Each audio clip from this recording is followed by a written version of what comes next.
भविष्य उज्जवल होगा घाटी का?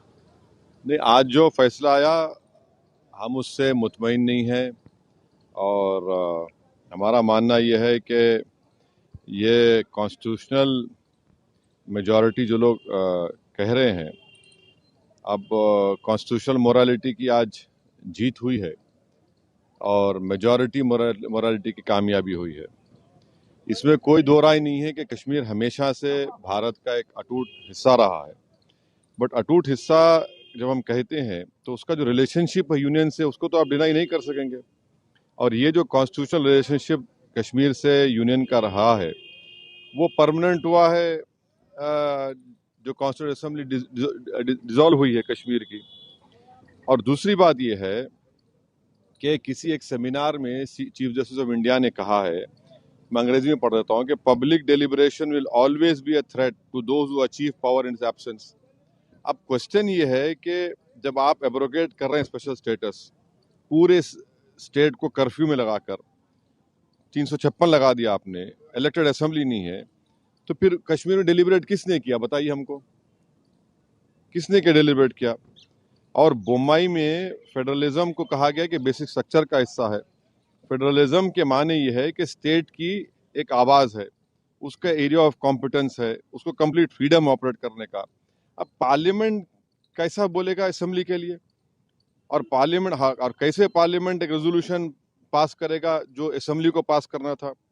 तो मेरे नज़र में 370 को जो एब्रोगेट किया गया है ये वायलेशन है कॉन्स्टिट्यूशनल मोरालिटी का।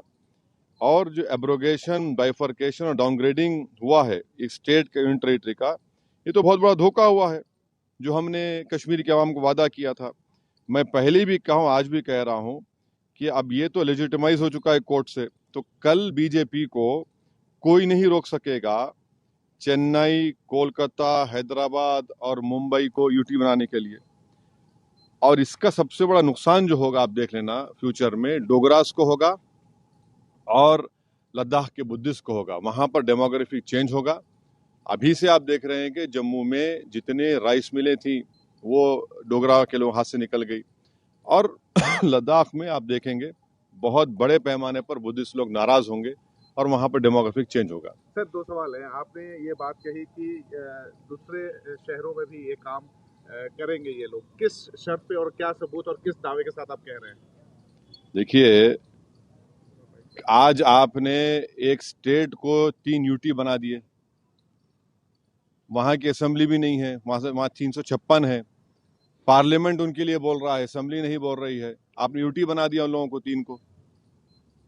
अब आज का जो ऑर्डर आया है सुप्रीम कोर्ट ने, सीजीआई और सुप्रीम कोर्ट ने कहा है कि द अर्लीस्ट आप रेस्टोर करिए। अर्लीस्ट का मतलब क्या है? जैसा कि सुप्रीम कोर्ट ने कहा कि 30 सितंबर की तारीख दी कि चुनाव करा दीजिए, अब अर्लीस्ट का मतलब क्या है?